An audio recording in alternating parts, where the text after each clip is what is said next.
নমস্কার সবাইকে। আজকে আমার রেসিপি আলু টিক্কির চাট। তো প্রথমেই একটা মশলা বানিয়ে নেব। এখানে জিরে, ধনে আর শুকনো লঙ্কা শুকনো খোলায় একটু ভেজে নিয়ে পর মিক্সার গ্রাইন্ডারে পেস্ট করে নিলেই মশলাটা হয়ে যাবে। তারপরেই আমি বানাবো চাটনি। তার জন্য প্রথমে চিনিটাকে ক্যারামেলাইজ করে নিতে হবে। তারপর দেব কিছুক্ষণ আগের থেকে ভিজিয়ে রাখা তেঁতুল জল। তারপরে এটা ভালো করে একটু ফুটে এলেই দিয়ে দেবো রেড চিলি পাউডার, বিট নুন, রেগুলার নুন আর দিয়ে দেবো কিছুটা চাট মশলা আর ভাজা মশলাটা। এরপরেই রেডি হয়ে যাবে আমাদের তেঁতুলের চাটনিটা। তারপরে বানিয়ে নেব গ্রিন চাটনি। তো প্রথমেই এখানে নুন আর কিছুটা ছোলার ডাল শুকনো করে কিছুটা ভেজে নেবো। তারপরে মিক্সার জারের মধ্যে দিয়ে দেবো ধনে পাতা, পুদিনা পাতা, আদা, লঙ্কা, রেগুলার নুন, বিট লবণ আর ওই ভাজা মশলাটা, কিছুটা চিনি আর ওই ভেজে রাখা ছোলার ডাল আর দিয়ে দেবো বরফ আর দেবো কিছুটা চাট মশলা। তাহলে হয়ে যাবে আমাদের গ্রিন চাটনিটা রেডি। তো এরপরেই বানিয়ে নেব মিষ্টি দই। তার জন্য দইয়ের মধ্যেই দিয়ে দেবো কিছুটা চিনি আর বরফ। তারপরেই ভালো করে মিক্স করে নিলেই রেডি হয়ে যাবে মিষ্টি দই। তো আমাদের দুটো চাটনি এবং দই রেডি হয়ে গেছে। এরপরেই বানিয়ে নেব আলুর টিকিগুলো। তো এখানে নিয়ে নেবো তেলের মধ্যে জিরে আর মৌরি, তারপরে দিয়ে দেবো আদা কুচি আর লঙ্কা। তারপর ভালো করে নেড়ে পর দিয়ে দেবো পেঁয়াজ কুচি। পেঁয়াজ কুচিটাও ভালো করে ভাজা হয়ে গেলে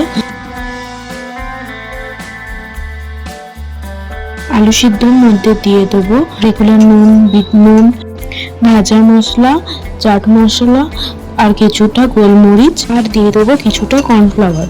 তো এগুলো ভালো করে মেখে নেবো। তারপরে দিয়ে দেবো ওই পেঁয়াজ ভাজাটা। তো তারপরে ভালো করে একসাথে মেখে নেবো। তো ভালো করে মেখে নেওয়ার পর আমাদের টিক্কি শেপ দেওয়া হয়ে গেছে।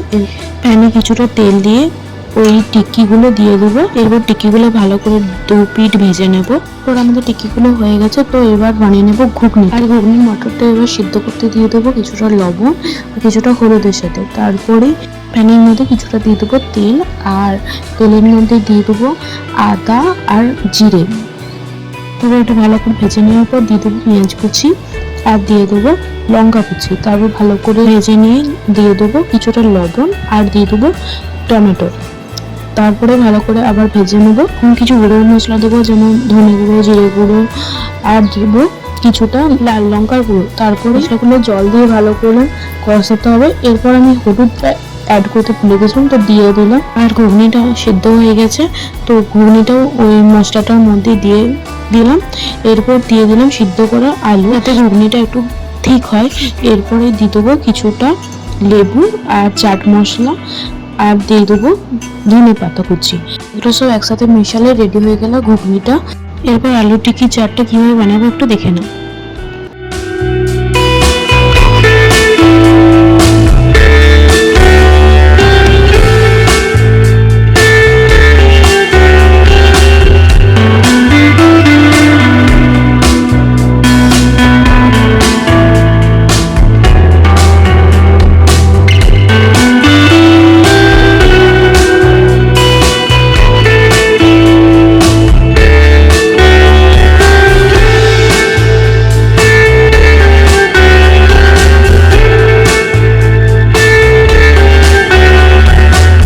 ভিডিওটা ভালো লাগলে লাইক, শেয়ার, সাবস্ক্রাইব করে পাশে থাকবেন।